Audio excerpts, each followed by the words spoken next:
मंडळी, तुला पाहते रे आणि रंग माझा वेगळा या गाजलेल्या मालिकांमधून प्रसिद्धीस आलेला मराठी अभिनेता आशुतोष गोखले हा सध्या त्याच्या काही वक्तव्यांमुळे खूप चर्चेत आलाय.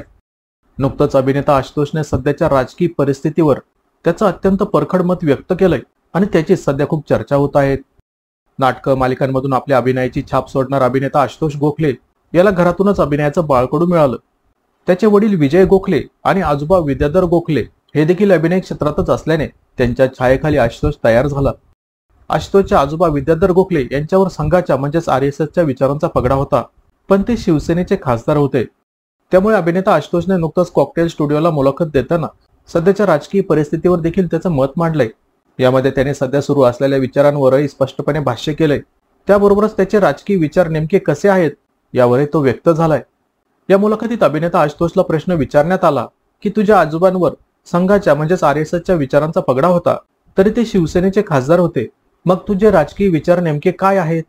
यावर उत्तर देताना आशुतोषने म्हटलंय की राजकारणामध्ये मी कट्टर विचारांचा अजिबातच नाही. आजोबांप्रमाणे मी देखील संघाच्या शाखेत गेलो आहे. 2 वर्ष मी संघामध्ये शिकलो, पण तिथे मी स्वेच्छेने गेलो नव्हतो. याचा अर्थ असा नाही की मी तिथे जबरदस्ती गेलो होतो. तिथे असतानाही तिथे जे काही चालायचं ते मला कधीच पटलं नाही. मला ते विचार कधी पटलेच नाहीत. त्यांची राजकीय मतही पटली नाहीत. त्यामुळे पूर्णपणे नाही, पण थोड्या डाव्या विचारांचा आहेत. म्हणून सध्या जे सुरू आहेत ते मला नाहीच पटत.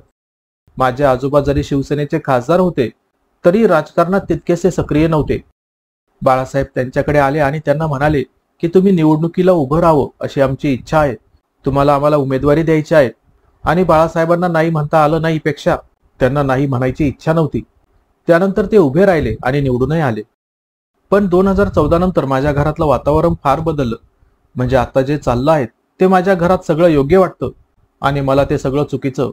अयोध्या, राम वगैरे आल्यानंतर एक नाटक पाहायला गेलो होतो. मकरंद देशपांडे यांचं राम नावाचं नाटक आहे. अर्थात त्यात सगळीकडे जे रामायण सांगतात ते रामायण नाही. मी ते नाटक पाहिलंय, पण त्या शोला मी नव्हतो. तो प्रयोग सुरू होता पृथ्वी थिएटरमध्ये, त्याचा हाऊसफुल शो होता.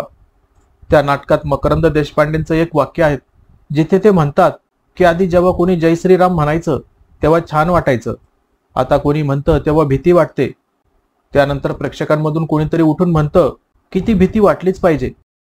आपल्याला माहिती आहे आज पृथ्वी थिएटरमध्ये कशा प्रकारचा ऑडियन्स येतो. आज तिथपर्यंत ही कीड पोहोचली आहे.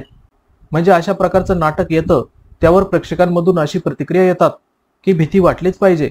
का वाटली पाहिजे भीती? आताचं वातावरण हे असं आहे की ती भीती वाटते ना, वाटलीच पाहिजे. हे वातावरण जास्त भीतीदायक आहे. त्यानंतर तारखा असून मकरंद देशपांडेंनी रामचे प्रयोग रद्द केले. का तर ते म्हणाले की सध्याचं वातावरण बरं नाहीये, त्यामुळे सध्या कशालाच अर्थ नाहीये. तर असं या मुलाखतीत अभिनेता आशुतोष गोखले यांनी म्हटलंय. तर मंडळी, यावर तुमची प्रतिक्रिया काय ते व्हिडिओ खाली कमेंट करून नक्की सांगा.